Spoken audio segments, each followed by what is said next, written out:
You're very welcome back to the show. Now, growing up is hard and having a speech impediment makes it even more difficult. But if you stammer, you're not alone. It affects millions of people around the world and roughly 50,000 people in Ireland. Now, my next guest had a stammer for as long as she can remember. It affected her everyday life and held her back when she was out in public. Today, she's come full circle and she's now a coach with the McGuire Programme who helped her overcome her own stammer. Clariemarie McGuire Guerin, you're very welcome to the show today. I have to say, this is quite a leap from someone who had a speech impediment all their life. Now you're on television and you've been doing seminars and you're a teacher and helping people. What was your cause of your stammer originally, or what's your story? How did it manifest? I actually don't remember not having a stammer.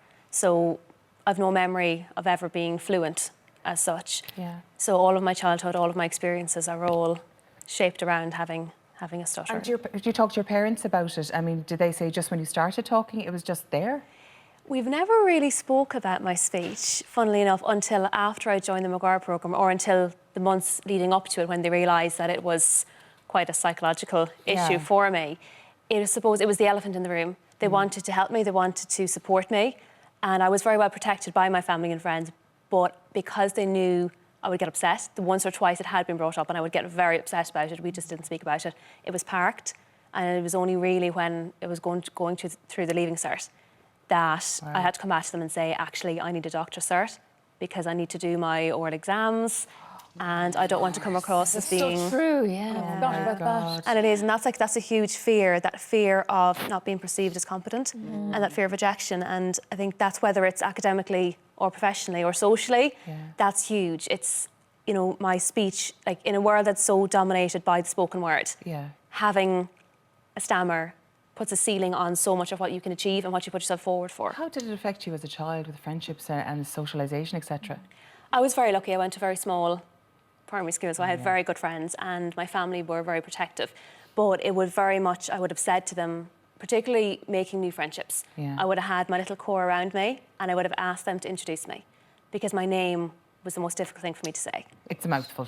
It is. And it's the one thing you can't change. No. So I was very good at changing my words, at substituting words, at just avoiding speaking. But when someone says to you, hi, what's your name?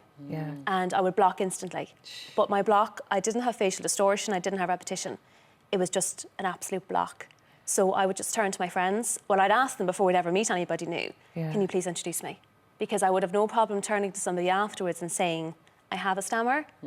But that interaction when someone says to you, oh, that took a while for you to say, are you sure that's your name? Or have you forgotten your name? Like that shame of not being able to say something as easy as your name, it's horrendous. So when you did actually go to your parents and said, I need medical help here, I need a doctor's cert so that I can pass my leaving cert. Exactly. Was that when you had to get your head out of the sand and go, well, something has to be done here about Well, this? they did it for me. No, I didn't. You were just like, I just need a cert, I don't want to talk about it, just leave it there. Pretty much. And they did try, and that was pretty much what I said. Yeah. And they said, well, look, my dad, at a time when he always says it was a time when I wasn't stammering, that he would bring it up. Yeah. Said to me, okay, well, look, you know, this is more of an issue. Yeah. I was like, no, it's fine. I just need this. I'll survive. It's okay. And then my mum came to me and she was like, well, you know, there's the McGuire Programme is here, and they'd known for years. My auntie said it to them and said, look, this is a programme that's run by people who stammer. Completely shut them down. I was like, no, don't talk about it, not going there.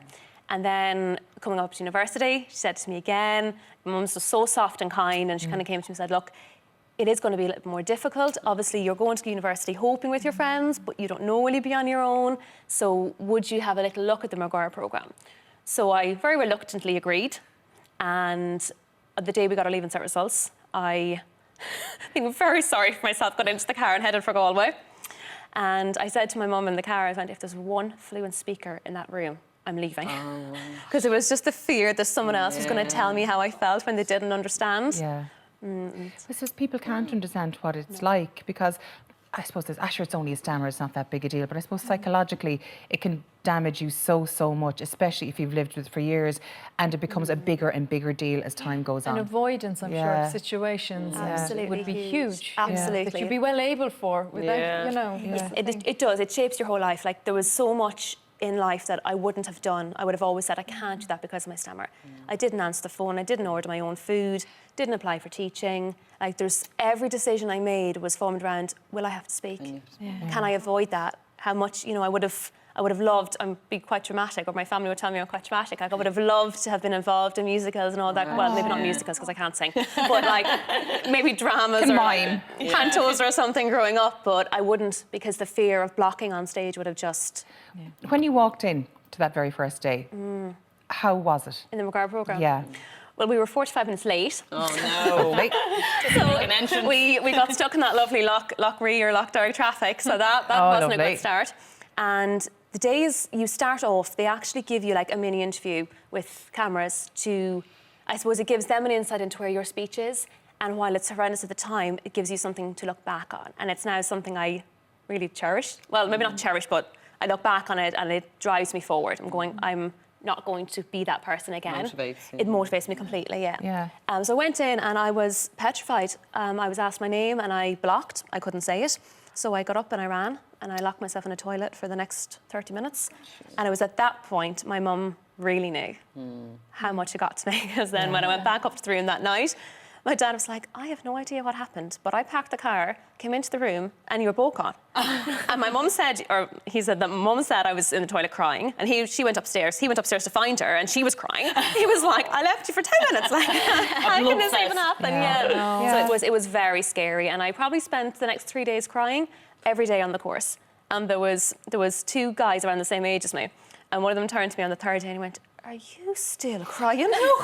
Because like at this point we had a level of control over our speech. It's like, you're fine, you can speak, like just stop crying. It's probably relief. That must have been so cathartic, when you find, God, I can actually do something about this, I've come to the right place. Being able to say my name, that was all I wanted from the course. I didn't, like I'd obviously been to speech therapy before and it didn't work, so my expectations weren't high. And that would be something we would see a lot on the course, is that people come, they have no expectations.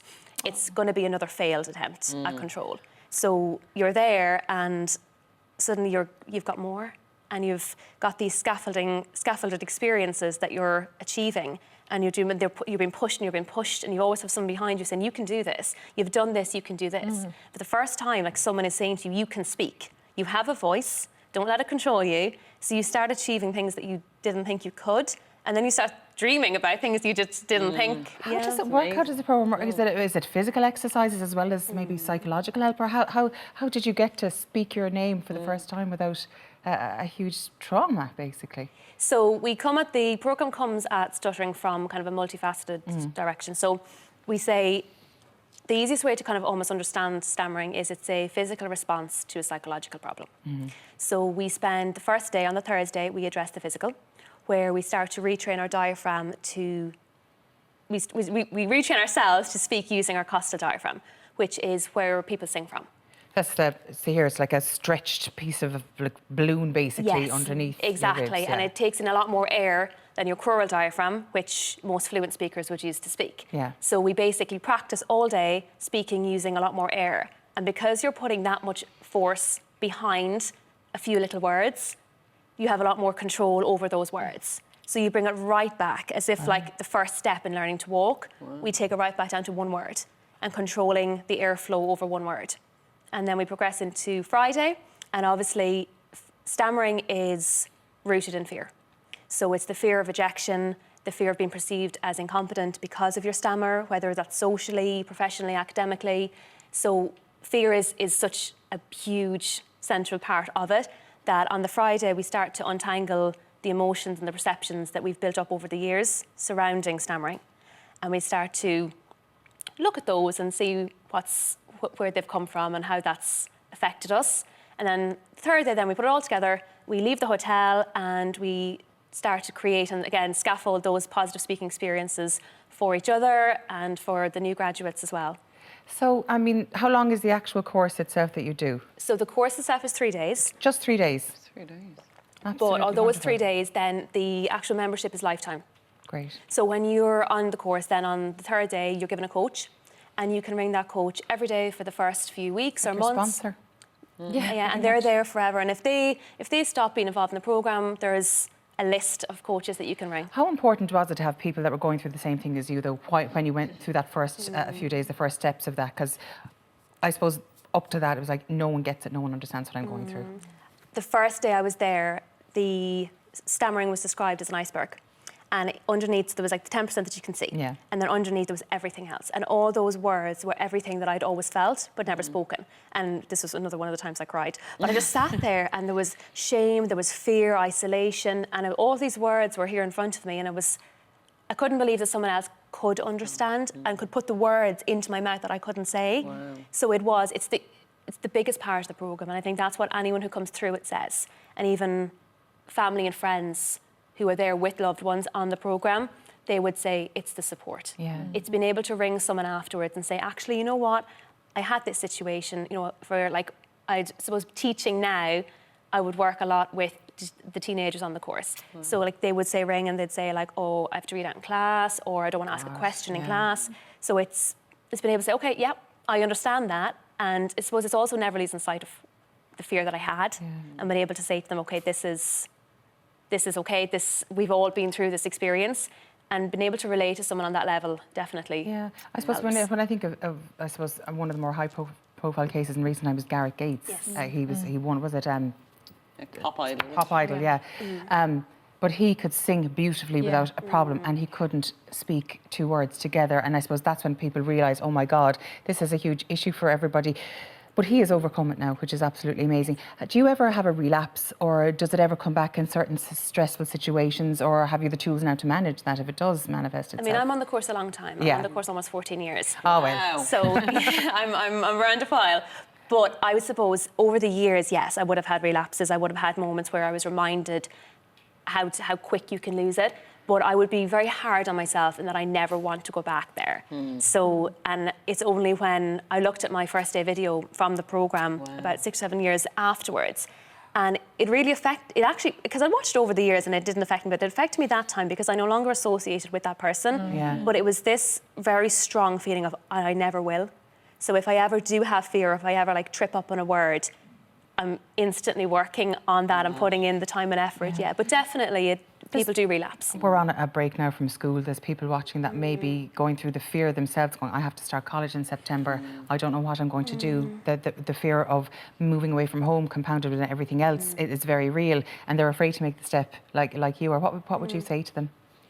Well, I mean, obviously, you can contact the McGuire Programme itself. I mean, it's the Stammering.ie is opposed to the most direct route, is the most direct route. There are 2 open days coming up as well. So there'll be more people. Because I suppose, if people are watching, it's very difficult for a lot of people to believe that I've come from there. I can imagine. It is. And, you know, a lot of people say that to me on the programme. That's why, I suppose, coming to open days, coming on the courses and actually seeing, because we show our videos, we show where we've come from, and people actually go, oh, she's not lying, she's not making this up. So there's an open day in Dublin and Winds Hotel on the 27th of this month. There's another one in Cork on the 27th of August. They're just drop-in events. All the information is online as well, or you can contact Joe O'Donnell. His details are all on stammering.ie. Listen, Clairemarie, thank you so much for joining us today. It's been hugely enlightening, and I hope you have every continued success. Thank you so very much for your time. And now we'll take a quick break. But when we come back, Travel Tuesday packs its bags and checks out some beautiful locations around Ireland. See you for that in 3.